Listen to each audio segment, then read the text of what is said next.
시편 91편 1절에서 16절까지 말씀입니다.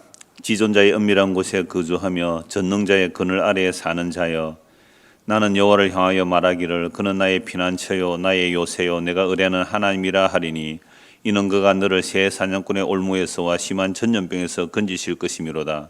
그가 너를 그의 깃으로 덮으시리니 내가 그의 날개 아래에 피하리로다. 그의 진실함은 방패와 송방패가 되시나니, 너는 밤에 찾아오는 공포와 낮에 날아드는 화살과 어두울 때 퍼지는 전염병과 밝을 때 닥쳐오는 재앙을 두려워하지 아니하리로다. 1000명이 내 왼쪽에서 10,000명이 내 오른쪽에서 엎드러지나 이 재앙이 내게 가까이 하지 못하리로다. 오직 너는 똑똑히 보리니 악인들의 보응을 내가 보리로다. 내가 말하기를 여호와는 나의 피난처시라 하고 지존자를 너의 거처로 삼았으므로 화가 내게 미치지 못하며 재앙이 내 장막에 가까이 오지 못하리니, 그가 너를 위하여 그의 천사들을 명령하사 내 모든 길에서 너를 지키게 하심이라. 그들이 그들의 손으로 너를 붙들어 발이 돌에 부딪히지 아니하게 하리로다. 내가 사자와 독사를 밟으며 젊은 사자와 뱀을 발로 누르리로다. 하나님 이르시되 그가 나를 사랑한즉 내가 그를 건지리라. 그가 내 이름을 안즉 내가 그를 높이리라. 그가 내게 간구하리니 내가 그에게 응답하리라. 그들이 환난 당할 때 내가 그와 함께하여 그를 건지고 영화롭게 하리라. 내가 그를 장수하게 함으로 그를 만족하게 하며 나의 구원을 그에게 보이리라 하시도다. 아멘. 오늘 이 본문으로 지존자의 은밀한 곳이라는 제목으로 말씀 나누겠습니다. 시편 91편에는 표제가 없죠. 표제가 없을 때 유대인들은 앞에 표제어와 연결해서 본다, 이렇게 말합니다. 그러니까 시편 90편이 누구의 기도였어요? 모세의 기도였죠. 그래서 뒤에 표제가 없는 것들은 다 모세의 기도 또는 모세의 시, 이렇게 본다라고도 합니다. 그런데 우리는 그 표제가 있거나 없거나 우리 본문에 더 치중하면 되는데, 문제는 지난주에 살펴본 그 시편 90편하고 오늘 본문 1절 2절이 이제 패턴이 참 비슷해요. 왜냐하면 지난주 1절 2절 한번 보십시오. 90편요. 주여 주는 대대에 우리의 거처가 되셨나이다. 산이 생기기 전 땅과 세계도 주께서 조성하시기 전 곧 영원부터 영원까지 주는 하나님이십니다. 그러니까 영원부터 영원까지 하나님 우리의 뭐가 된다고요? 거처가 되신다는 거죠. 하나님 우리의 영원한 거처가 된다. 정말 중요한 내용이죠. 자, 그런데 오늘도 1절에 보시면 91편 1절에 보면 지존자의 은밀한 곳에 거주하며 전능자의 그늘 아래 사는 자여. 그러니까 지존자의 은밀한 곳에 거주한다는 게 뭐예요? 산다는 거잖아요. 거처한다는 거죠. 그러니까 전능자의 그 그늘 아래 사는 자, 이들이 바로 그 여호와께 말하기를 여호와는 나의 피난처고 요새고 내가 의뢰하는 하나님이, 이렇게 말한단 말이죠. 9절도 한번 보십시오. 91편 9절. 네가 말하기를 여호와는 나의 피난처시라 하고 지존자를 너의 뭐로요? 거처로 삼았으므로. 지극히 존귀하신 분을 나의 거처로 삼았다, 이 말하고 시편 90편 1절에 2절에서 영원부터 영원까지 하나님은 나의 대대의 나의 거처가 됐다는 말을 같잖아요, 그렇죠? 자, 그런데 이 무슨 차이가 있을까요? 무슨 차이가 있을까요? 시편 90편은 여호와 하나님을 나의 영원한 거처로 삼았음에도 불구하고 인생 70, 80 사는 동안 뭐밖에 없어요? 수고와 슬픔뿐밖에 없다는 거예요. 수고와 슬픔밖에 없다. 하나님의 진노 중에 그 날아가니 정말 화살처럼 날아가는데 이 수고와 슬픔뿐이다라는 거죠. 그런데 91편에는 동일하게 그 지극히 존귀하신 분의 은밀한 곳에 거처를 정한, 지존자를 너의 거처로 삼았기 때문에 어떻게 보호하느냐 하면요, 완벽하게 보여줘. 완벽하게. 그러니까 이런 상반된 내용을 우리는 어떻게 봐야 되느냐, 이제 이게 문제거든요. 그래서 오늘 보면 1절 2절을 제가 세 번역으로 한번 읽어볼게요. 지금 우리 번역보다 세 번역이 문장을 끊어줘서 좀 쉬운 구분이 되는데요. 세 번역 이렇습니다. 가장 높은 신분의 보호를 받으면서 사는 너는 전능하신 분의 그늘 아래 머무를 것이다. 나는 주님은 나의 피난처, 나의 요새, 내가 의지할 하나님이라고 말하겠다. 이렇게 구분을 하면요, 1절은 하나님이 말씀하시는 것 같습니다. 가장 높으신 분의 보호를 받으면서 사는 너는 전능하신 분의 그늘 아래 머무를 것이다. 하나님께서 그렇게 말씀하신 것처럼 이렇게 번역이 되겠어요. 그럼 우리는 그 말씀을 들었다면, 우리가 이 말씀을 들었다면, 우리가 시인이라면 우리가 뭐라고 고백해야 될까요? 주님께 이렇게 답하겠죠. 주님은 나의 피난처, 나의 요새, 내가 의지할 하나님이라고 말하겠다. 그렇죠? 1절 2절이 지난주에 보았던 말씀 참 비슷해요. 그러니까 출애굽기 15장 17절 18절 보면 모세의 찬송인데요. 출애굽하고 난 이후에 모세가 이렇게 찬송하죠. 주여 우리를 애굽에서 구원하여 내시고 약속의 땅에 심으시는 이유는 뭐 하려고 약속의 땅에 심으신다 그랬습니까?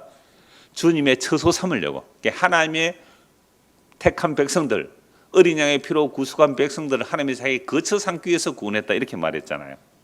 그래서 그곳에서 주여 영원 무궁하도록 다스려 주십시오라고 했는데요. 마치 90편 1절 2절은 거기에 대한 화답과 같잖아요. 하나님께서 물론 모세의 찬송이지만 하나님께서 이스라엘 백성을 구속한 이유를 말하고 90편 1절 2절에서는 그 구원받은 자들이 하나님의 향해 화답하는 내용이거든요. 그럼요 주님, 그래서 주님은 영원부터 우리의 거처가 됩니다 이렇게 화답이 되는 거죠. 자, 다시 정리하면요, 하나님께서 이스라엘 백성들 보고 이렇게 말해요. 어린 양의 피로 구속한 백성들 보고 내가 너희를 나의 영원한 처소 삼기 위해서 어린 양의 피로 구원했다. 신약식으로 말하면 나는 너희를 나의 영원한 신부 삼기 위하여 나의 피로, 예수 그리스도의 피로 구원했다. 이 말하고 같잖아요. 그럼 우리가 주님을 향하여 구약식으로 표현하면 주여 주님은 우리의 영원한 거처가 됩니다 이렇게 말하고요. 신약식으로 말한다면 주님 당신은 우리의 영원한 아버지시고 예수 그리스도는 우리의 영원한 남편이십니다 이렇게 고백할 수 있는 내용이거든요. 자, 그런데 이렇게 정리만 하면 좋은데 문제는 이제 90편에서는 하나님을 영원한 거처로 삼은 백성인데 수고와 슬픔 뿐이고 91편은 완벽한 보호를 해주세요. 여러분 어느 게 좋아요? 완벽한 보호 91편만 있으면 좋겠단 말이에요. 왜? 전염병도 안 와요. 이거는 어떤 재앙도 불철주야 주님께서 지키고 계시기 때문에 완벽하게 전염병 안 와요. 1000명이 엎드러지고 10,000명이 엎드러지는데 창원에 오늘 2,000명 넘어 나오는데요. 지금 대한민국에 17만이 나오는데 17만이 코로나 걸려도 창원에 103만인데 창원에 102만 9,999명이 다 코로나 걸려도 나는 안 걸린다. 뭐 이렇게 완벽하게 지켜줘야 좋은 거 아니겠어요? 우리는 그런 하나님을 믿고 싶어요. 그런데 문제는 90편은 수고와 슬픔뿐이라 그러는데 91편은 완벽하게 보호하신대요. 이게 참 해석이 어려워요. 그래서 일단 본문을 전체를 한 번 더 읽어보겠습니다. 어떻게 완벽하게 보호하는지요. 3절에서 8절입니다. 이는 그가 보세요. 하나님을 영원한 처소, 하나님을 피난처 요새로 삼은 자는 어떻게 보호하시는지 한번 보십시오. 3절에서 8절입니다. 이는 그가 너를 새 사냥꾼의 올무에서와 심한 전염병에서 건지실 것입니다. 그가 너를 그의 깃으로 덮으시리니 내가 그의 날개 아래에 피하리로다. 그의 진실함은 방패와 손방패가 되시나니 너는 밤에 찾아오는 공포와 낮에 날아드는 화살과 어두울 때 퍼지는 전염병과 밝을 때 닥쳐오는 재앙을 두려워하지 아니하리로다. 1000명이 내 왼쪽에서 10,000명이 내 오른쪽에서 엎드러지나 이 재앙이 내게 가까이 하지 못하리로다. 오직 너는 똑똑히 보리니 악인들이 봉을 내가 보리로다. 하나님을 피난처로 삼은 자, 하나님을 자기 거처로 삼은 자는 뭐가 안 하나요? 새 사냥꾼의 올무, 새 사냥꾼의 올무가 굉장히 교묘하잖아요. 새가 거기 덜컥 잡히려면 그런 올무에 걸리지도 않고 심한 전염병, 이 코로나19, 이 오미크론 이런 전염병에서 지켜주신대요. 그리고 깃으로 덮어준다. 어미닭이 병아리를 덮듯이. 그런데 이 깃으로 덮는다는 것을 바로 그의 날개 아래 피하려다. 이 날개 아래 피한다는 것은요, 지성소의 언약궤 뚜껑이 천사의 두 그룹 날개가 이렇게 덮고 있거든요. 그 날개 아래 보한다. 그럼 그 속죄소라 그러는데 하나님 거기서 만나 주시거든요. 우리를 덮어주시고 갈아주신다는 의미죠. 그럼 완벽하게 속죄가 일어나면 더 이상 재앙이 일어날 이유가 없죠. 그런 의미로 볼 수도 있죠. 그래서 그의 진실함은 방패와 손방패가 되신다. 하나님의 자기 언약을 따라 자기 백성을 보호하는데요. 하나님께서 아브라함 보고 이렇게 말씀하잖아요. 나는 너의 방패요, 지극히 큰 상급이라고요. 창세기 15장 1절에 말씀하고 있거든요.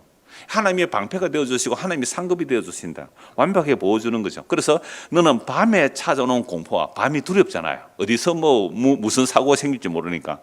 밤에 찾아오는, 옛날에는 전기불도 없잖아요. 그래서 밤에 공포스러워요. 그 공포와 낮에 화살 딱 겨누서 쏘는 그 화살과 어두울 때 퍼지는 전염병과 밝을 때 닥쳐오는 재앙을 두려워하지 않으려다. 이건 뭐예요? 주야로 보호하시며, 주야로 보호하시며. 그래서 1000명이 내 왼쪽에서 엎어지고 10,000명이 내 오른쪽에 엎드러지나. 여러분 중세 패스트가 전염되면 이거요, 말도 못하잖아요. 패스트 전염되면 흑사병, 그냥 10,000명, 1,000명, 10,000명 죽는 한 도시에 거의 다 죽는 거잖아요. 그렇게 엎드러지나 이 재앙이 너에게는 가까이 가지 못하리라. 그래서 오직 너는 똑똑히 보리라. 악인들, 그러니까 하나님을 피난처로 삼지 않은 자들은 보응을 받으리라, 이렇게 말씀되어 있거든요. 자, 이런 말씀을 문자대로 본다면, 그러니까 하나님을 믿는 사람은 어떤 재앙이나 전염병이 닥치면 됩니까, 안 됩니까? 안 되잖아요. 왜? 우리가 하나님을 영원한 피난처로 삼았다면 어떤 재앙이나 전염병 오면 안 돼요. 그런데 왜 90회는 70, 80평생에 수고 슬픔이라고 하는가 말이에요. 이게 성경에 똑같이 나온다 이 말이에요. 똑같이. 근데 우리는 어디를 항상 취하고 싶어요? 90이 훨씬 좋더라고요. 하나님 완벽하게 보호해 준다니까. 그러니까 사실 하나님께서 완벽하게 보호한다는 말씀이 성경에 많이 있습니까, 없습니까? 완벽하게 보호한다는 말씀이 많이 있어요, 없어요? 많이 있습니다. 많이 있어요. 우리가 지금 차례대로 읽는 성경이 다니엘서 아닙니까? 다니엘서 보십시오. 다니엘 세 친구가 우상숭배 안 한다고 왕이 화가 나가지고 풀무불을 보통보다 더 뜨겁게 해라. 그래서 다니엘 세 친구를 잡아서 풀무불에 밀어 넣는 사람이 불에 태워질 만큼 뜨거운 불에 집어넣었는데 3명이 들어갔는데 4명이 다니고 있네요. 깜짝 놀라서 나오라 그러니까 뭐도 없어요? 걸린 냄새도 없어요. 걸린 모양도 없고 불에 탄 냄새도 하나 없대요. 머리카락도 하나 안 상했다 이 말입니까? 얼마나 완벽한 보호예요. 다니엘 세 친구를 불에 던져 넣는 사람은 불에 다 죽어버리는데 불에 던져진 그 사람들은 완벽하게 보호됐다면, 그게 인자 신의 아들 같은 네가 함께 3명 던지는데 4명 있잖아요. 완벽한 보호가 있잖아요. 또 다니엘도 사자굴에 던져버렸잖아요. 천사가 사자들이 입을 봉해버렸습니다. 그런데 다니엘을 모함한 사람들을 던져 넣으니까 어떻게 해요? 땅에 닿기도 전에 사자가 뼈째 으스러 잡아먹어버리잖아요. 그런 말씀을 딱 인용하면서, 여러분 우리가 하나님을 믿고 신뢰하면 어떤 전염병에도 걸리지 않습니다, 이렇게 말하면 위로가 돼요, 안 돼요? 위로되죠. 은혜가 되죠. 예. 그런데 문제는 우리 교회 안에서도 많은 사람이 지금 확진이 됐거든요. 그럼 그 사람들은 뭐예요? 원수예요? 그러니까 이게 어떻게 해석해야 되냐 이 말입니다. 그래서 다니엘 얘기를 할 때에 하나님이 정말로 완벽하게 보호하심이 있어요. 성경에 얼마든지 일어날 수 있잖아요. 홍해바다에 안 빠졌었고 나왔잖아요. 구름 기둥 불기둥으로 인도하잖아요. 불뱀에 물렸을 때도 노뱀 쳐다보면 살아났고요. 이런 수많은 일들이 구약과 신약에 다 기록되어 있거든요. 자, 그러면 조금 이제 생각을 한번 넓혀 봅시다. 그러면 다니엘과 다니엘 세 친구를 그렇게 하나님께서 완벽하게 보호해 주시는데 그들 안 늙었습니까? 그들 늙었을 때 몸 벌벌 안 떨렸을까요? 물론 죽을 때 편안하게 죽을 수도 있겠지만 그들 안 죽었습니까? 그들 또 늙고 죽는 것은 똑같죠. 늙고 죽는 똑같단 말이죠. 그렇다면 도대체 이 완벽한 보호가 어떤 보호일까요?를 질문해 봐야 되겠죠. 자, 그 다음 이어지는 9절에서 16절까지 마저 보고 갑시다. 네가 말하기를 여호와는 나의 피난처시라 하고 지존자를 너의 거처로 삼았으므로. 자, 요 1절도 사실은 1절 2절과 비슷하죠. 네가 말하기를 여호와는 나의 피난처입니다 하는 말은 지극히 존귀하신 하나님을 우리의 뭐로 삼았다고요? 거처로 삼았다. 여호와 하나님이 나의 피난처입니다. 하나님은 나의 영혼이 거할 처소가 됩니다 라는 말을 했단 말이에요. 자, 이렇게 했기 때문에 어떤 보호를 입을까요? 또 어떤 보호를 받을까요? 화가 네게 미치지 못하며 재앙이 네 장막에 가까이 오지 못하리니. 아니, 하나님을 피난처로 삼은 그 장막에 어떻게 재앙이 가까이 오겠어요?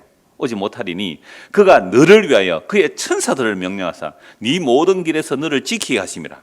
그들이 그들의 손으로 너를 붙들어 발이 돌에 부딪히지 아니하게 하리로다. 네가 사자와 독사를 밟으며 젊은 사자와 뱀을 발로 누르리로다.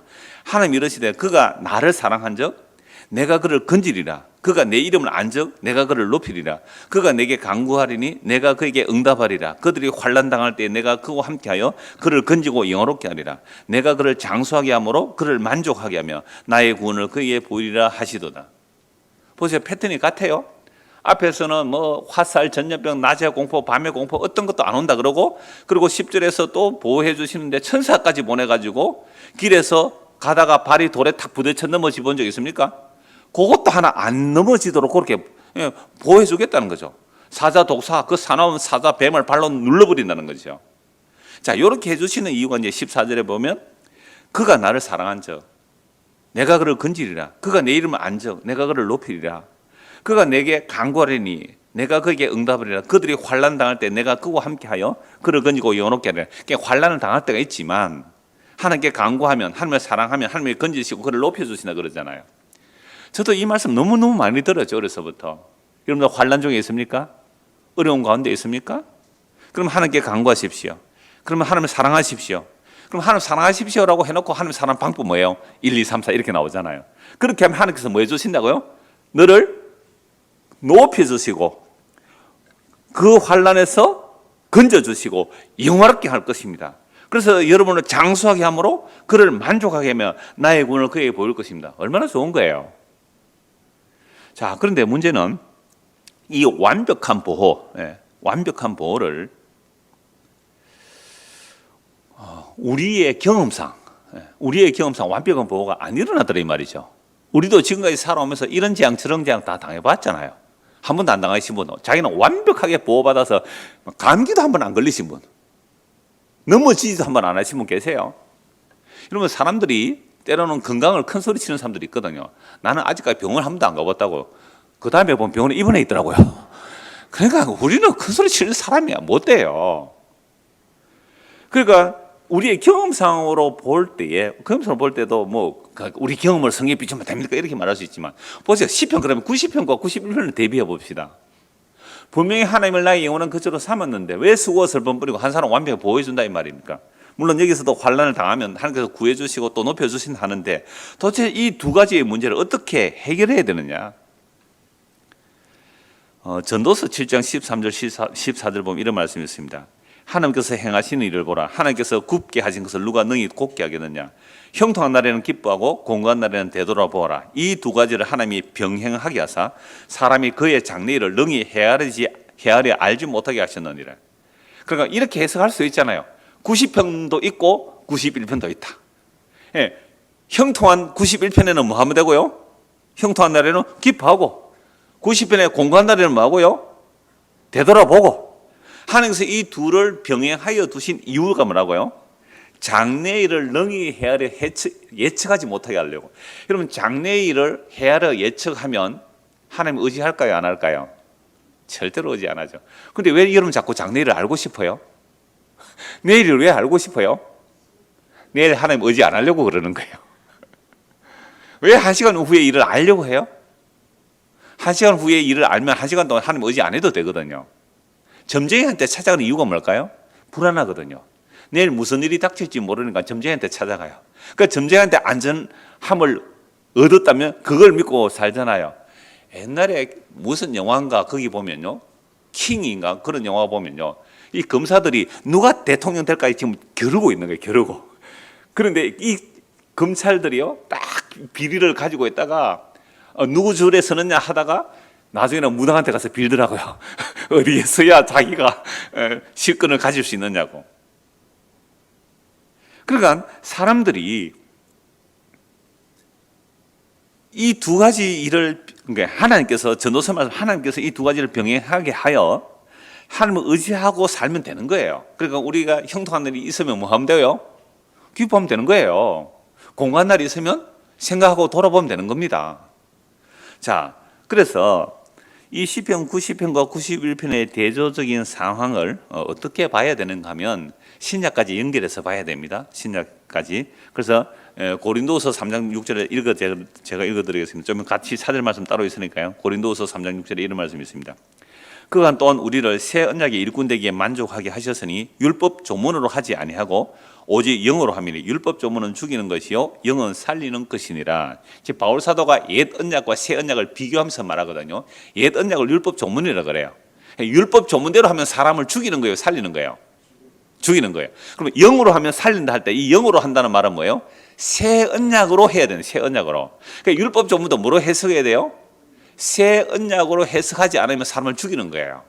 그러니까 예를 들면 모든 율법을 지켜 행하라. 그러면 을을 얻으리라. 이렇게만 말하면 그 사람을 죽이는 거예요, 살리는 거예요?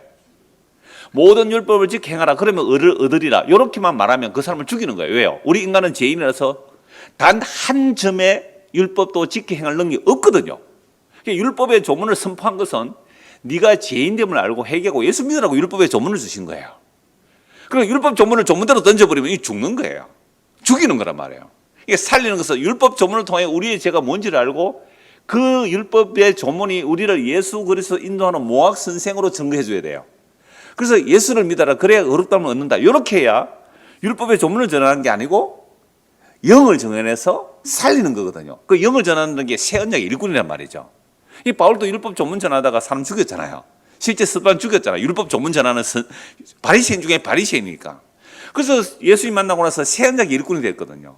새 언약의 일꾼이 되어야 율법 조문으로 살리는 일을 한단 말이에요. 그래서 오늘 91편만 딱 가지고 제가 여러분들 죽이는 설교를 하겠습니다.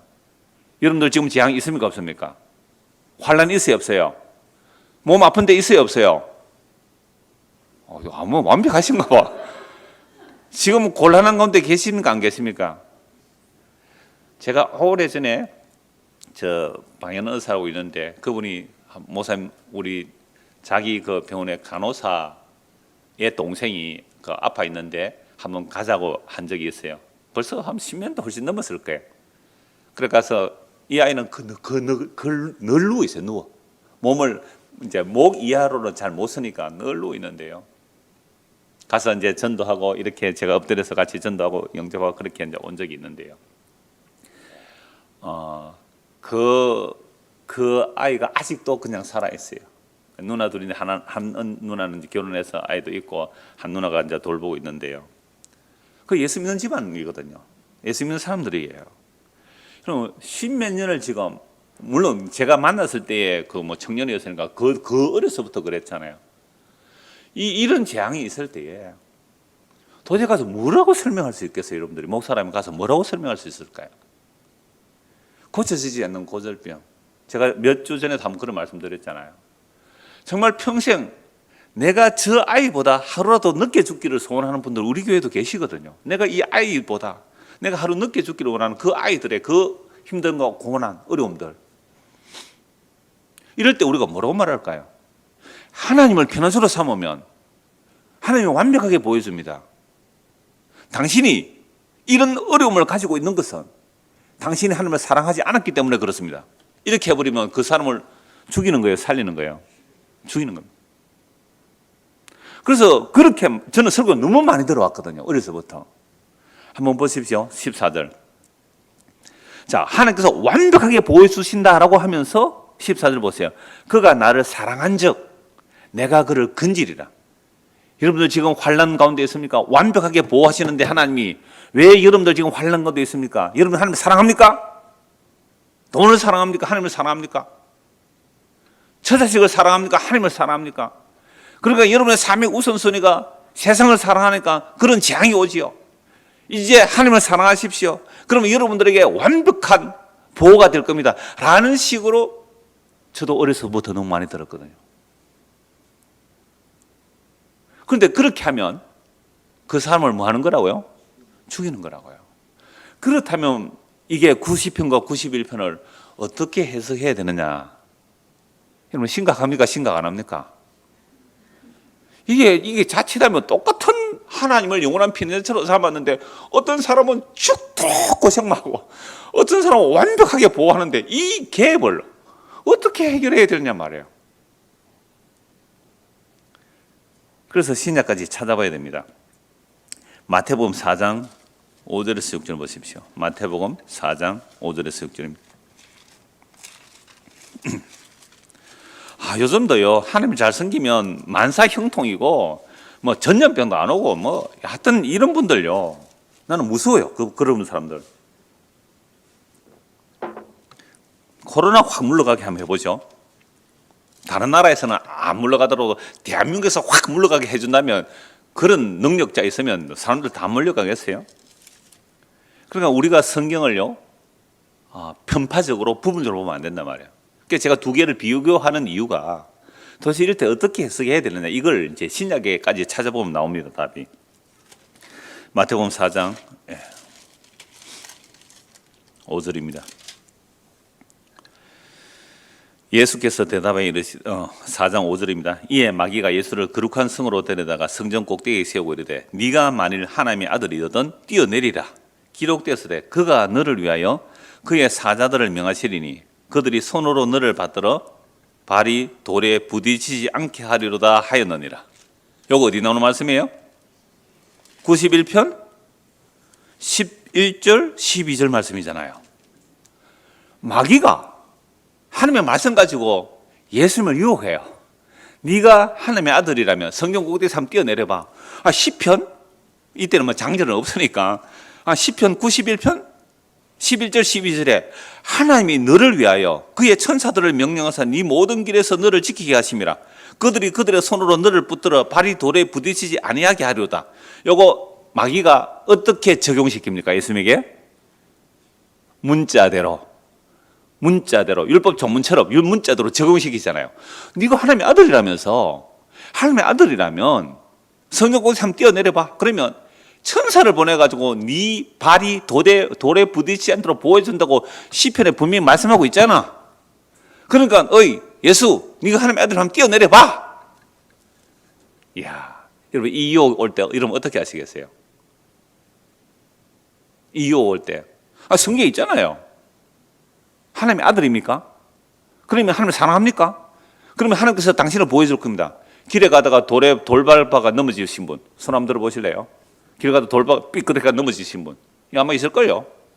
여기 있네. 바로 보세요. 그래가 병원에 입원했어요. 그러니까 보세요. 그러면 그렇게 이렇게 말하잖아. 당신은 하나님 사랑 안 하군요. 하나님이 당신을 사랑하면 당신을 지켜서 돌멩이 하나도 돌에 부딪히지 않도록 보호해 주실 겁니다. 이렇게 해버린단 말이에요. 야, 이게 마귀의 유혹이 얼마나 교묘해요. 그러니까 여러분 이단들에게 빠지는 이유가 뭘까요? 이단들이 마귀 말 전하는 것 같아요? 하나님 말씀 전하는 것 같아요? 하나님 말씀 전하기는 전하는데 왜곡되게 전하는 거죠. 그러니까 사람들이 거기 빠지는 거예요. 전혀 엉뚱한 소리 하면 이단들이 안 빠지잖아요. 그래서 이 예수님께서 40일 금식하는 후에 성령에 이끌려 마귀의 시험을 받으러 세례받고 성령에 이끌려 광야 40년 금식하고 나는데요. 마귀가 얼마나 배고프겠어요. 딱 이 얘기예요. 네가 하나님의 아들이라면, 너 하나님을 믿는다면, 너 하나님을 거처로 삼았다면, 너 하나님의 자녀라면,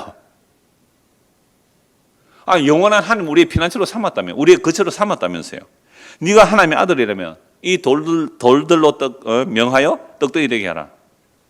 예수님께서 말씀하시죠. 사람이 떡으로만 살 것이 아니라 하나님에서 나오는 모든 말씀으로 살 것이라. 이 바로 신명기 말씀으로 물리치죠. 두 번째, 성경 구에 뛰어내리라. 그리하면 네가 하나님의 아들이라면 뛰어내려봐라. 기록되었잖아. 기록되었어 돼. 여러분 설교하는 분들이 상당히 이 얘기 많이 하죠. 기록되었어 돼. 보세요. 그런데 누가 이렇게 말해요? 마귀도 이렇게 기록되었어 돼. 기록되었으니까 하나님께 바쳐봐. 복 받는다. 기록되었잖아. 바쳐봐. 11조 바쳐봐. 그러면 흔들고 넘치도록 복을 부어주시는지 안 주는지 시험해봐. 기록되었잖아. 그럼 마귀도 똑같이 그 말을 해요. 기록되었어 돼. 시편 90편 11절 12절에 기록된 대로 네가 성전 꼭대기에서 뛰어낼지라도 네가 하나님의 아들이라면, 하나님의 영원한 피난처로 삼았다면 천사들이 그 발을 붙들어 돌에 부딪히지 않게 하리라 하였느니라. 이 문자적인 적용으로 인한 시험에 대하여 예수님 뭐라고 말씀하세요? 예수께서 또 기록되었으되 그래 그렇게 기록됐지. 보세요. 예수님도 뭐라고요? 기록되었으되 그렇게 기록됐지. 그런데 또 기록됐는데 주 너의 하나님을 시험하지 말라. 자, 마귀는 성경을 어떻게 인용합니까? 부분적으로 편파적으로 자기 좋은 대로 인용하죠. 예수님은요 그 말을 또 그렇게 보면 안 된다고 또 말씀을 전하죠. 주 너의 하나님을 시험하지 말라 하였느니라. 마귀가 또 그를 데리고 지극히 높은 산으로 가서 천하만국의 그 영광을 보여 이르되 만일 내게 엎드려 경배하면 이 모든 것을 내게 주리라. 이 예수께서 말씀하신 사탄아 물러가라. 기록되세 주 너의 하나님께 경배하고 다만 그를 섬기라. 그래서 사탄이 떠나가고 천사들이 이제 예수님께 수종들죠. 자, 그러니까 오늘 보면 11절 12절 인용하여 마귀가 예수님을 시험하죠. 많은 사람이 이단에 넘어가는 이유가 이단도 이런 말씀 가지고 기록되었다고 전하고 있거든요. 그래서 이게 마귀의 시험인지 아닌지 어떻게 알 수 있느냐 하면요. 선악과 유혹이잖아요. 먹음직하고 보암직하고 이 세상이 지혜롭게 할 만큼 탐스러운 열매, 그게 선악과거든요. 이걸 요한일서 2장 16절에서 뭐라고 말씀합니까? 육신의 정욕, 안목의 정욕, 이생의 자랑. 이걸 야고보서 3장 15절에서는요. 이런 것들은 땅에서부터 온 것이라고요. 하나님께로부터 온 게 아니고 세상으로부터 없고 땅으로부터 온 것인데 정욕의 것이요 마귀의 것입니다. 그러니까 이게 유혹이지 아닌지 알려면 이게 육신의 정욕, 그러니까 내가 말씀을 딱 적용해냈을 때, 그걸 뭐 율법 조문을 가지고 오든지 신약의 어떤 성경 말씀을 가져왔든지 그 말씀을 우리에게 적용시켰을 때 이게 내 육신의 정욕, 안목의 정욕, 이승의 자랑으로 나가면 이게 뭐예요? 마귀의 유혹입니다. 마귀의 유혹입니다. 이게 정욕의 것이고 귀신의 것이에요. 그럼 이 세상에 살아가면서 사람들이 다투는 이유가 뭘까요? 이 세상 사람들이 살아가면서 다투는 이유가 뭘까요? 결국 육신의 정욕, 안목의 정욕, 이생의 자리에서 못 벗어납니다. 정욕의 것, 귀신의 것. 어떤 인간도 이 유혹에서 이길 인간이 없습니다. 저도 전혀 안 됩니다. 못 이깁니다, 이거. 어떻게 이겨요? 여러분, 밥을 먹을 때 맛있는 거, 반찬 먹을 때 반칙하고 먹음직한 게 손이 갑니까? 완전 이런데 반찬이 손이 갑니까? 이건 너무나 본능 아니에요? 끔찍스럽고 막 흉측스러운데 막 이 손이 안 간다고요, 그게. 물론 옛날에 어떤 그 중국 이거 영상을 보니까 그 깐난 세앙지 있잖아, 깐난 세앙지. 그 눈도 못 떠 그 빨간 털도 하나 그 빨간 거예요. 참기름에 꼭 찍어서 먹더라고요. 맛있다고. 여러분, 우리는 끔찍스럽잖아요. 그래서 코로나 생기나? 하여튼 그렇게 끔찍한 건데요. 그런데 우리가 그 사람들은 그게 먹음직 보암직 해서 그래요. 그죠? 저는 청국장 좋아하거든요. 저는 청국장 좋아한다고요. 그럼 청국장이 저는 참 먹음직 보암직 구수한데 어떤 사람은 그게 뭐예요? 이씨, 징그러 이러거든요. 자, 그래서 결국은 하나님께서 사탄의 유혹이 뭐냐를 우리가 알려면 결국 뭐예요? 육신의 정욕과 안목의 정욕, 이생의 사랑입니다. 이 세상적인 정욕적인 것인데요. 이건 어떤 인간도 못 벗어납니다. 어떤 인간도 못 벗어나요. 그럼 지금 몸이 교회에 나올 만큼 해석이 나왔잖아요. 근데 갑자기 막 복통이 일어났다. 그죠? 갑자기 복통이 일어났다. 갑자기 요통이 막 크게 일어났다. 갑자기 치통이 막 일어났다. 교회 오겠어요? 못 온다니까요. 그래서 이런 우리 인간이 절대로 사탄의 유혹을 이길 수가 없습니다. 단 한 명도 이길 수가 없어요. 그런데 이런 유혹을 오직 누구만 물리치세요? 예수님만 물리치잖아요. 그러니까 예수님께서 물리치시고 가신 길이 뭐예요? 십자가입니다.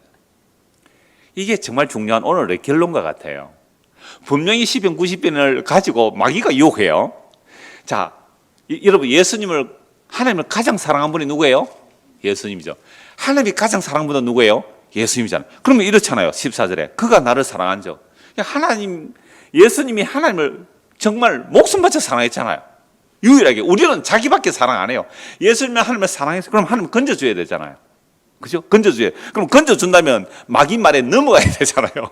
마귀가 천사들을 명령해서 네 모든 길에서 너를 지키게 하십니다. 그들이 그들의 손으로 너를 붙들어 발이 도저히 부딪히지 않게 하리라. 성령꽃에서 뛰어내려 봐.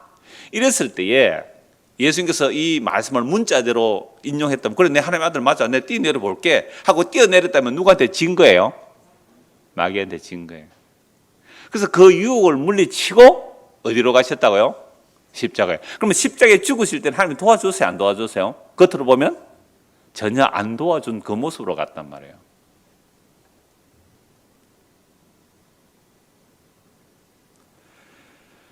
그래서 예수님은 분명히 문자대로 적용하는 마귀의 유혹을 물리치시고 십자가로 가셨단 말이죠. 그래서 하나님을 사랑하고 하나님의 사랑을 입은 예수님은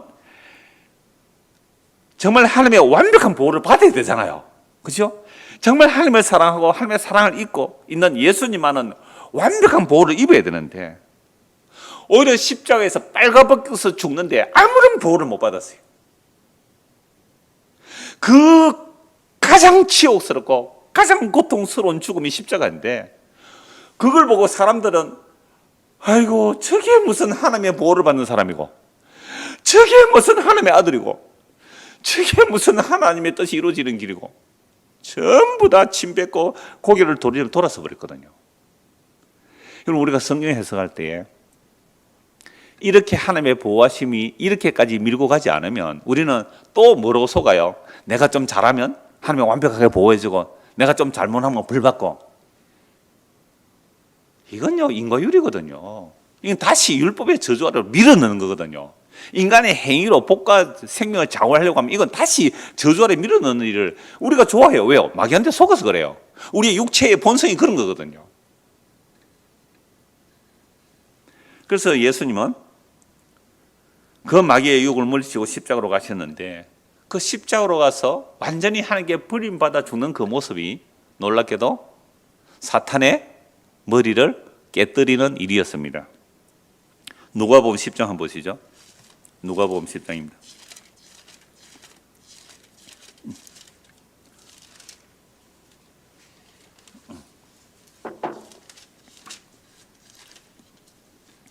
누가복음 10장 17절. 70인이 기뻐하며 돌아와 이르되 주여 주의 이름이면 귀신들도 우리에게 항복하다 이래. 예수님께서 70명의 제자를 보냈어요. 12명의 제자 말고 또 70명의 제자를 보냈습니다. 둘씩 돌아서 예수 이름을 전했더니 귀신들도 항복하다는 거죠. 기뻐서 보고합니다. 예수께서 이르시되 사탄이 하늘로부터 번개같이 떨어지는 것을 내가 보았노라. 그러니까 귀신이 물러갔다는 것은 이미 사탄이 건세가 깨어졌다는 거예요. 예수님께서 이 땅에 오심 자체가 사탄을 지금 물리치고 있는 거예요. 결정적인 사건은 십자가입니다. 십자가에 사탄의 머리를 깨뜨리지만, 그러나 십자가 지기 전에도 사탄은 항상 예수님 앞에 어떻게 와요? 마귀들은 주여 우리를 멸하실 때가 지금입니까? 저를 무적에 던져넣지 마시고 돼지떼기에 보내주십시오 하고 벌벌벌 떨어요. 예수님 누구신지 십자가 지기 전에도 마귀들은 알아요. 근데 누구는 몰라요? 사람들은 모르죠. 그래서 예수께서 마귀를 멸하러 오셨고, 사탄이 이미 하늘에서 떨어졌기 때문에 제자들이 그 건세로 귀신이 물러간 거죠. 그러면서 19절 보세요. 내가 너에게 뱀과 증가를 밟으며 원수의 모든 능력을 제어할 권능을 주었으니 너희를 해칠 자가 결코 없으리라. 이 말씀 어디서 나왔어요? 오늘 보면 13절. 네가 사자와 독사를 밟으며 젊은 사자 뱀을 발로 누리라 그랬잖아요. 그러면 예수님의 제자들이 뱀 증가를 잡으러 다녔습니까? 사자 독사 잡으러 다녔습니까? 아니잖아요. 뭐 하러 다녔어요? 복음 전하러 다녔죠. 복음 전하는 것이 뭘 깨뜨리는 거예요? 사탄의 머리를 깨뜨리는 것이죠. 물론 사탄의 머리 예수님 깨지고 그 마귀 귀신들을 쫄개들은 예수 이름으로 제자들이 복음 전해서 그들을 결박해 버리는 거잖아요. 그들을 쫓아내는 일이죠. 그래서 복음의 선포를 하는 겁니다. 그러니까 뱀과 정갈을 밟고 원수의 모든 것을 제어할 권능을 주었으니 너희를 해칠 자가 결코 없으리라. 그러나 귀신들이 너에게 항복하는 것으로 기뻐하지 말고 너희 이름이 하늘에 기록된 것으로 기뻐하라라고 하셨죠. 자, 이렇게 말씀하시고 예수님께서는 십자가를 지시고 부활승천하셔서 성령을 부어주시죠. 자, 성령이 임한 사도들에게 사실 이런 능력이 나타나죠. 바울이 복음 전하다가 나무 뭉치 들고 왔을 때에 어떻게 해요? 뱀이 물었는데 툭 들어버리니까 안 죽었잖아요. 그러니까 막 바울을 신이로 하니까 바울은 아니다, 하나님의 성기라 이렇게 말했죠. 그리고 오순절 성령 임하고 나서 사도행전 3장에 보면 베드로와 요한이 성전에 가다가 날 때부터 안전뱅이를 일으키죠. 예수의 이름으로. 그때 예수의 이름으로 일어났을 때 사람들이 막 베드로를 주목하죠. 요한을 주목하죠. 그때 베드로가 뭐라 말합니까? 여러분들이요, 이 사람이 일어난 것이 왜 내 개인의 경건과 권능으로, 그러니까 우리식으로 말하면 내 기도발로, 내 영발로 일어난 것처럼 왜 나를 주목합니까? 이 사람이 일어난 것은 여러분이 죽인 그 예수가 생명의 주가 되셔서 이 사람을 일어나게 했습니다 라고 자기를 부인하고 예수를 증거해버리거든요. 이게 이제 사도들에게 이제 기적이 나타났죠. 물론 바울도 여러 가지 기적이 나타났습니다. 그런데 문제는 성경이 기록되고 이제 성경이 마무리될 때쯤은 이런 기적이 다 사라져요. 바울은 가면 갈수록 기적이 나타난 게 아니에요. 뭐만 전했어요? 바울은 가면 갈수록 기적이 아니라 십자가의 도만 전했어요. 그러면 사도들에게 왜 이런 기적이 일어났느냐고 하면 사도들의 복음을 확정시키는 사건이에요. 그럼 오늘날도 그런 기적이 일어나면 복음이 더 확정되지 않겠느냐? No. 왜요? 베드로가 이미 말했어요. 표적과 기적이 아닌 이 기록된 말씀으로 밝혀봐라 이렇게 말했거든요. 그래서 왜 또 그렇게 해야 되면 표적과 기적으로 능력으로 복음이 증거되는 게 아니라 주님 오시는 그날까지 뭐로 증거돼야 돼요? 십자가로 증거돼야 하기 때문에 그렇습니다. 왜요? 십자가만이 마귀의 머리를, 뱀의 머리를, 사탄의 머리를 깨뜨려버린 능력이기 때문에 그렇습니다. 그래서 주님 오시는 그날까지는 십자가의 복음이 증거되는 겁니다. 그래서 바울이 세월 지나면 지날수록 기적이 아니라 예수 그리스도의 십자가를 전하는 일로 마무리를 하는 거죠. 그래서 고린도전서 2장을 한번 보십시다. 고린도전서 2장. 오늘 경기도에 있는 어떤 분이 십자가의 도가 뭡니까? 라고 질문을 해서 제가 오늘 저녁 설교 들으십시오 라고 했는데요. 그러니까 십자가의 도가 뭐냐라고 하면 고린도전서 1장이 나오지만 1장 잠시 한번 보고 가겠습니다. 고린도전서 1장입니다. 1장 18절.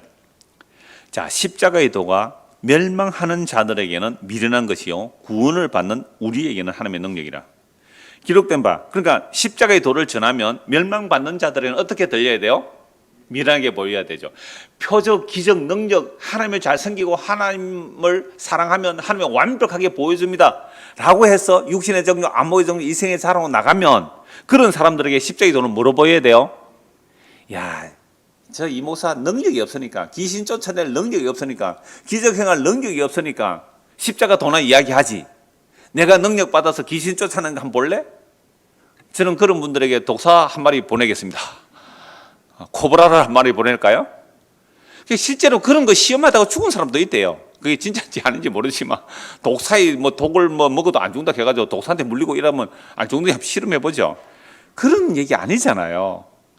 그 이미 제가 아까 그 예수님을 시험하는 마귀가 딱 그렇게 시험한 거예요. 그게 마귀의 시험입니다. 그러니까 여러분들에게 네가 하나님의 아들이라면 능력 한번 해봐. 그죠? 표적 한번 보여봐. 그게 마귀 시험이에요. 성경에 말씀이 있다 할지라도 그게 뭐예요? 마귀의 시험이에요. 주의 하나님을 시험하지 말라 그랬잖아요. 그래서 십자가의 도가 멸망하는 자들에게는 미련하게 보이고 구원을 받는 우리에게는 하나님의 능력입니다. 기록된 바 내가 지혜 있는 자들의 지혜를 멸하고 총명한 자들의 총명을 피하리라. 지혜 있는 자가 어디 있느냐, 선비가 어디 있느냐, 이 시대의 변론가가 어디 있느냐. 하나님께서 이 세상의 지혜를 미련하게 하신 것이 아니냐. 하나님의 지혜에 있어서는 이 세상이 자기 지혜로 하나님을 알지 못하므로 하나님께서 전도에 미련한 것으로 믿는 자들을 구원하시기를 기뻐했는. 그러니까 전도라는 미련한 것은 십자가의 도를 전하는 거예요. 얼마나 미련해 보여요, 십자가의 도가. 아무 표적 능력도 없이 죽어버렸는데요. 근데 죽으면서 다 이뤘다는 그 미련하고 어리석은 십자가의 도, 표적도 능력도 아닌데요. 그래서 유대인들은 표적을 구하잖아요. 얼마나 많은 표적을 받았어요. 헬라인은 지혜를 찾아요. 논리성을 찾아요. 그런데 우리는 십자가에 못 박힌 그리스도를 전하니 유대인에게는 그리끼는 것이요 이방인에게는 미련한 것이로되 오직 부르심을 받은 자들에게는 유대인이나 헬라인이나 그리스도는 하나님의 능력이요 하나님의 지혜니라. 하나님의 어리석음이 사람보다 지혜롭고 하나님의 약하심이 사람보다 강하니라 하면서 이제 26절에서 31절까지는 너의 부르심을 보라. 세상에 잘난 자 별로 없다 이 말입니다. 2장 1절입니다. 고린도전서 2장 1절. 형제들아 내가 너에게 나아가 하나님의 증거를 전할 때에 말과 지혜의 아름다운 것을 아니하였나니 내가 너희 중에서 예수 그리스도와 그가 십자가에 못 박히신 것 외에는 아무것도 알지 아니하기로 작정하였습니다. 여러분 바울 사도가 고린도 오기 전에 어디를 먼저 들렸어요? 그리스 아테네를 먼저 들립니다. 그리스 아테네 가서 복음을 전해요. 근데 그리스 아테네는 무슨 도시예요? 철학의 도시예요. 바울도 한 철학하는 사람이잖아요. 그래서 그리스 아테네에서 복음 전하면서 그들의 시인의 말을 인용하면서 복음을 전해요. 나도 너희만큼 지혜 있다 이 말이죠. 그래서 말을 전했는데 세상에 그리스 아테네에 열매가 없어요. 자기도 한 철학했다는 거예요. 실패해요. 그리스 아테네에서. 다시 어디로 내려와요? 고린도로 와요. 그래서 그리스 아테네 교회는 없잖아요. 고린도 교회는 있다고요. 고린도는 그리스 아테네에서 한참 내려와요. 반도처럼 되어 있는데요. 그러니까 그 고린도 지역에 오면서 바울이 크게 하나님의 성령으로 깨닫는 바가 있어요. 내가 지혜 있는 자들에게 헬라 철학에 있는 자들에게 복음 전하다가 그래서 아테네 교회 없잖아요, 그렇죠? 그러니까 어디로 고린도로 내려오면서 이렇게 결단하는 거예요. 내가 여러분들에게 하나님의 증거, 하나님의 도를 전할 때 하나님의 비밀, 이 증거가 각종 뭐로 되어 있어요? 하나님의 은밀한 것, 하나님의 은밀한 것, 하나님의 비밀, 하나님의 은밀한 처소, 하나님의 은밀한 것을 전할 때에 내가 사람들의 말과 지혜의 아름다운 것으로 수사학 이런 걸로 안 했다는 거예요. 철학으로 안 했다는 거예요. 내가 너희 중에서 예수 그리스도와 그가 십자가에 못 박히신 것 외에는 아무것도 알지 아니하기로 작정하였습니다. 자, 자기도 뭐 좀 똑똑하다고 사람들을 한번 설득시켜 보겠다고 말하다가 완전히 깨어진 거예요. 아, 십자가에 도만 전하겠다. 미련하고 어리석은 십자가에 도만 전하겠다. 제가 이 말씀 드릴 때마다 제가 종종 그 얘기했잖아요. 제가 전도사할 때에 초등학교 4학년 아이에게 전도한다고 우리 집사람 보고 간식 준비하라 그러고 요 정도쯤이야 내가 막 예수 믿게 해서 교회 데려가겠지 하고 데려가다 제가 깨어졌잖아요. 저는 초등학교 4학년한테 논리적으로 졌어요. 하나님 어디 있느냐 그러더래요. 하나님 어디 있느냐 그래요. 하나님은 제가 또 아는 대로 대답하면 하나님은 안 계신 곳이 없다 그랬죠. 어디나. 그러니까 애가 중으로 탁 때리는 거예요. 휙 치면서 하나님 내한테 맞았네요 이러더라고요. 아, 참 그때부터 제가 아이들이라고 우리가 논리로 가지고 설득시켜 전도할 수 있다. 천만의 만만의 말씀입니다. 바울이요. 그래서 아테네에서 실패하고 미련하고 어리석은 십자가에 도만 전하겠다는 거예요. 뭐 표적과 능력으로 전하겠다고요? 표적과 능력으로 전하겠다고요? 아니에요. 십자가에 도만 전하겠다는 겁니다. 깨어져야 돼요. 깨어져야 돼요. 자기 교만이 깨어져야 되고 자기 지식이 깨어져야 되고요. 자기 자랑이 깨어져야 되고요. 가끔 사람들이 이렇게 물어요. 목사님 어떻게 옛날부터 그렇게 복음 전했어요? 은혜입니다 하면 안 믿어요. 그래서 왜 은혜입니다 하면 왜 안 믿을까요? 뭔가 복음 전할 만한 어떤 사건이나 그 어떤 일들이 있었기 때문에 안 전했겠죠. 자꾸 또 인과율을 원해요. 따지지 마십시오. 이제는 그냥 은혜입니다.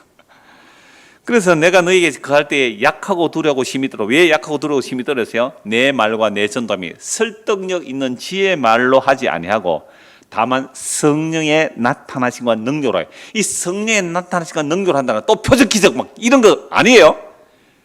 성령의 나타나는 능력은 뭐예요? 십자가의 도만 전하는 거예요. 미련하고 우리는 십자가의 도만 전하는 게 뭐예요? 성령의 나타남과 능력이에요. 그러니까 사람의 말과 지혜도 아니고 표적과 능력도 아니고 재수 없어. 저주받았어. 그리 끼고 미라는 십자가의 도만 전하는 게 진짜 무슨 능력이에요? 성령의 나타남과 하나님의 능력입니다. 그래서 너희 믿음이 사람의 지혜에 있지 않고 다만 하나님의 능력이 있기로. 하나님의 능력, 하나님의 지혜가 어디 있다고요? 미련하고 지금 십자가에 있으니까. 이게 하나님의 능력과 성령의 나타남과 이게 하나님의 표적이에요. 내가 요나의 표적에는 다른 표적 보여줄 것이 없다고 예수님 말씀하셨잖아요. 악하고 음란한 세대가 표적을 구하나 내가 보여줄 표적은 요나의 표적밖에 없다고요. 진짜 성령의 나타남과 표적은 십자가의 도뿐입니다. 그래서 주님 오시는 그날까지 요 십자가의 복음이 전거되는 거예요. 자, 그러나 6절 그러나 우리가 온전한 자들, 장성한 자들 중에는 지혜를 말할 수 있어요. 이 지혜는 무슨 지혜일까요? 십자가의 지혜를 말하는 거죠. 세상 지혜가 아니에요. 이는 이 세상 지혜가 아니에요. 또 이 세상에서 없어질 통치자들의 지혜도 아니라 오직 은밀한 가운데. 은밀한 무슨 뜻이에요? 하나님의 지혜를 비밀한 것으로 은밀한 처소, 지존자의 은밀한 곳. 저는 이걸 십자가로 봐요. 지존자의 은밀한 곳에 피하여 있는 것. 십자가 그늘 아래 나 쉬기 원하네. 십자가 그늘 415장 찬송 이가사에 십자가 그늘 아래 나 쉬기 원하네. 저 햇볕이 뜨겁고 또 짐이 무거 이 광야 같은 세상에 늘 방황할 때에 주 십자가의 그늘에 내 싣고 찾았네. 십자가에 무슨 그늘이 있어요? 조그마한 그늘 하나뿐이잖아요. 십자가 나무 막대기 같으면 그 뭘 실 때가 있어요? 내 눈을 밝히 떠서 저 십자가 볼 때 날 위해 고난당하신 주 예수 보인다. 그 형상 볼 때 내 마음에 큰 찔림 받아서 그 사랑 감당 못하여 눈물만 흘리네. 십자가 그늘에서 나 길이 살겠네. 나 사모하는 광채는 주 얼굴뿐이라. 이 세상 나를 버려도 나 두려움이 없네. 내 한량없는 영광은 십자가뿐이지. 여러분, 그러한 지존자의 은밀한 곳이 바로 십자가 아니라는 거잖아요. 거기서 나는 주님 만날 그날까지 나는 거기서 머물겠고 거기서 한량없는 영혼을 그 십자가뿐이라고 얘기를 하는 거잖아요. 이게요 7절입니다. 고린도 2장 7절 오직 은밀한 가운데 있는 하나님의 지혜를 말하는 것으로 곧 감추어졌던 것인데 하나님이 우리의 영혼을 만세 전에 미리 정하신 것이라. 천지 창조 전에 미리 정하신 것이에요. 그게 오늘 시편 90편에 보니까 뭐라고요? 지존자의 은밀한 곳, 만세 전에 비밀한 것. 이 지혜는 이 세대의 통치자들이 한 사람도 알지 못하였나니 만일 알았더라면 영광의 주를 십자가에 못 박지 아니하였으리라. 기록된 바 하나님이 자기를 사랑하는 자들을 위하여 예비하신 모든 것은 눈으로 보지 못하고 귀로 듣지 못하고 사람의 마음으로 생각하지도 못했다. 십자가의 도는요, 십자가의 도는 눈으로 보지도 못하고 귀로 듣지도 못하고 사람의 생각도 못한 거예요. 오직 하나님이 성령으로 이것을 우리에게 보이셨으니 성령은 모든 것 곧 하나님의 깊은 것까지도 통달하시느니라. 사람의 일을 사람의 속에 있는 영후에 누가 알리요? 이와 같이 하나님의 일도 하나님의 영후에는 아무도 알지 못하니라. 우리가 사도들입니다. 세상의 영을 받지 아니하고 오직 하나님으로부터 온 영을 받았으니 이는 우리도 하여금 하나님께서 우리에게 은혜로 주신 것들을 알게 하렵니다. 여러분, 세상의 영을 받으면 인과율이고요, 하나님께로부터 온 영을 받으면 뭘 알아요? 은혜로 주신 것들을 알아요. 은혜 위에 은혜요. 그 십자가를 통한 하나님의 은혜를 알아요. 우리가 이것을 말하거니와 사람의 지혜가 아니고 사람의 지혜가 가르친 말로 아니하고 오직 성령께서 가르치신 것으로 하니 영적인 일은 영적인 것으로 분별하느니라. 바울 사도가 말한 이 영적인 일을 우리가 분별하려면 우리도 같은 성령이 임하면 분별이 돼요. 그래서 육에 속한 사람은 하나님의 성령의 일을 받지 않아요. 바울이 말한 성령이 임하여 말한 이 사도의 말을 안 받아요. 지금도 십자가가 표적이고 능력이고 하나님께서 우리에게 보여주실 표적은 유일한 표적은 십자가뿐이라고 예수님이 친히 말씀하셨잖아요. 악하고 엄연한 세대가 표적을 구하나 내가 너에게 보여줄 표적은 요나의 표적뿐이라고 예수님께서 분명히 말씀하셨음에도 불구하고 십자가 외에 다른 표적, 능력, 기적 구하러 다니는 사람들, 그게 뭐라고요?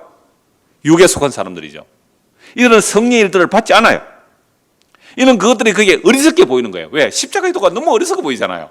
표적, 기적, 능력 나고 죽은 자가 살아나고 막 병자가 고침받고 그저 막 코로나도 확 물러가 버리고 막 코로나 걸렸다 나와버리고 막 우리 교회는 코로나 한 명도 안 걸리고 막 이렇게 돼봐야 뭐 좀 사람들이 모일 거 아니에요. 코로나 겁나가 안 오잖아요 지금. 근데 우리 교회는 코로나 걸린 사람도 100% 나왔습니다.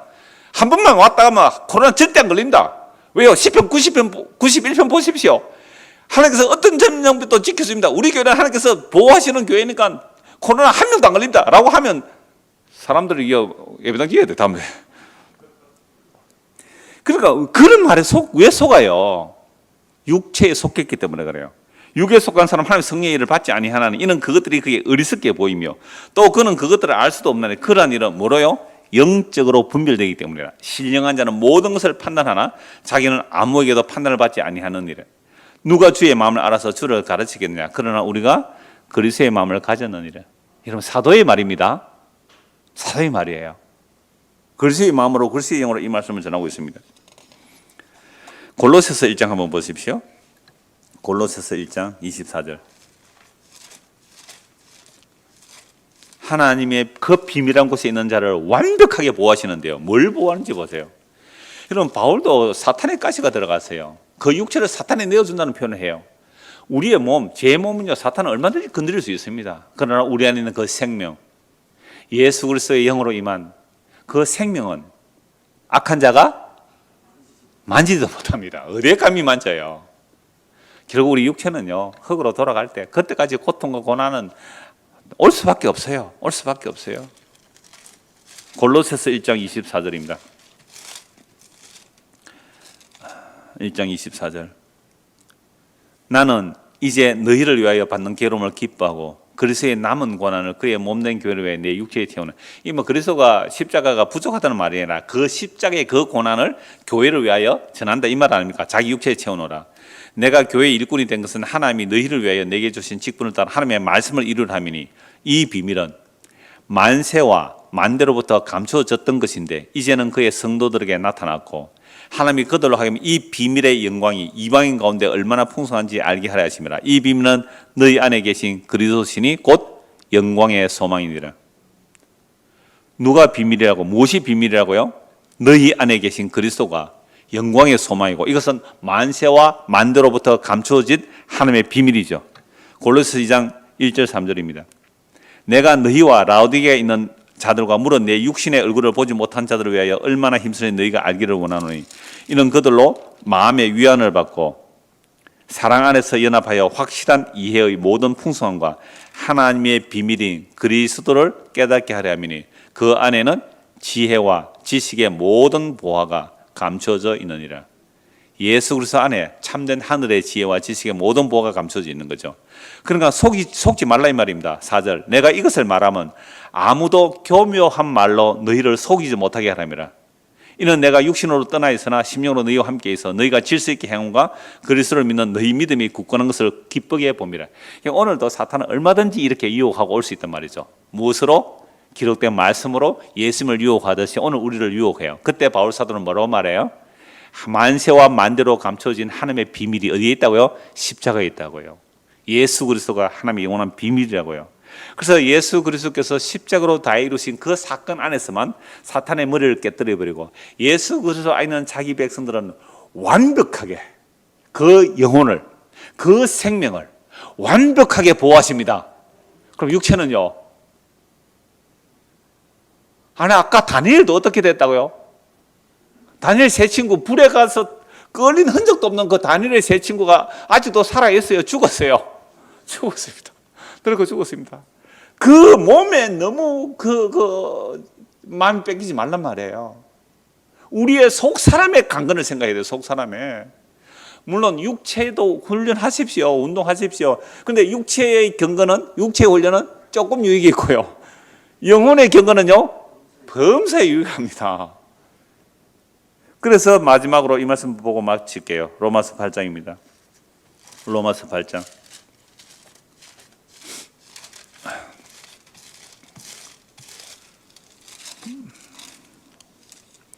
자, 28절입니다.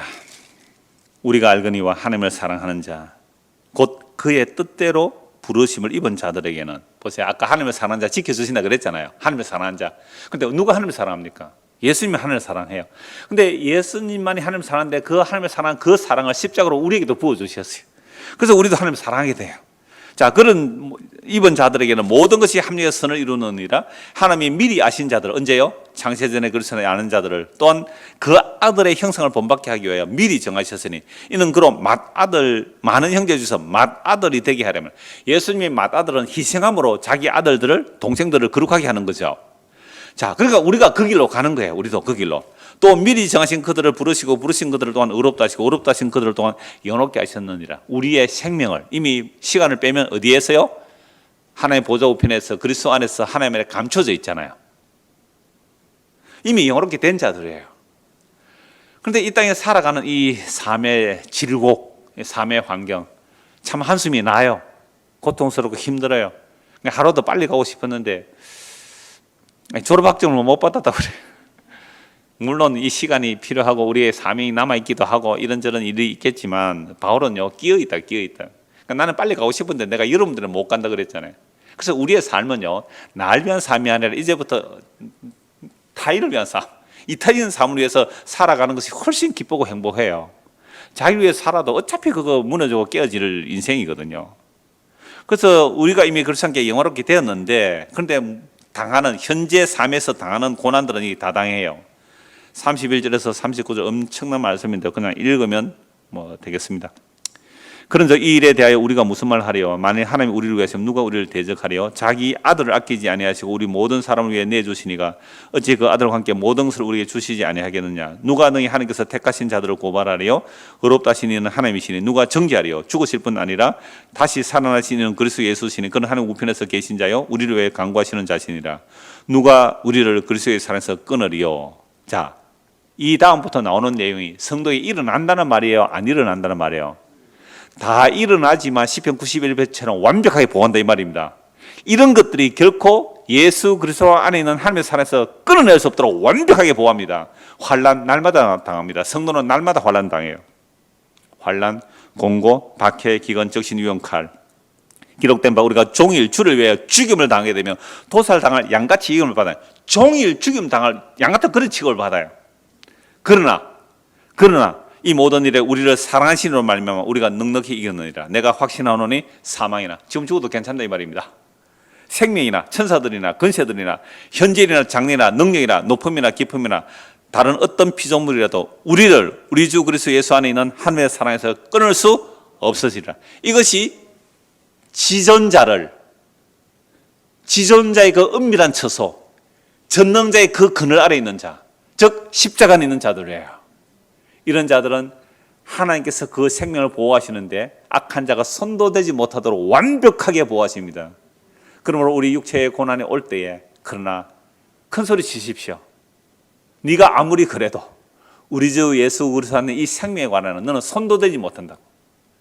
그래서 주 예수 그리스도의 그 십자가 안에 피하여 들어가고, 아까 찬송 제가 415장 가사 읽어드린 것처럼 내 눈을 밝히 떠서 저 십자가 볼 때 날 위해 고난당하신 주 예수 보인다. 그 형상 볼 때 내 마음에 큰 찔림 받아서 그 사랑 감당 못해 눈물을 흘리네.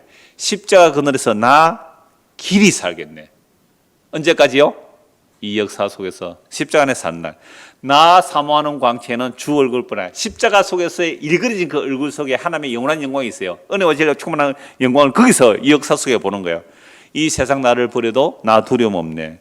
내 한량 없는 영광은 십자가뿐이라. 그 십자가 안에서 이미 완성되고 약속된 그 하늘의 영원한 영광이 보여짐으로 믿음으로 잘 견뎌내가는 저와 여러분 되기를 소원합니다.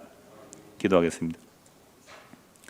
하나님 아버지, 지존자의 은밀한 곳에 있는 자가 수고와 슬픔뿐인 삶을 살지라도 완벽하게 보호하고 계시기에 예수 그리스도 안에 있는 하나님의 사랑에서 결코 끊어질 수 없을 뿐만 아니라 악한 자가 그 생명을 손도 못 댄다는 이 약속의 말씀으로 현실의 질곡에서 넉넉히 이겨낼 수 있도록 은혜를 베풀어 주시옵소서. 그래야 다시 오실 그 주님을 바라보며 믿음으로 이 길 가는 우리 모두가 되도록 은혜를 베풀어 주시옵소서. 예수 그리스도 이름 받들어 기도드리옵나이다. 아멘.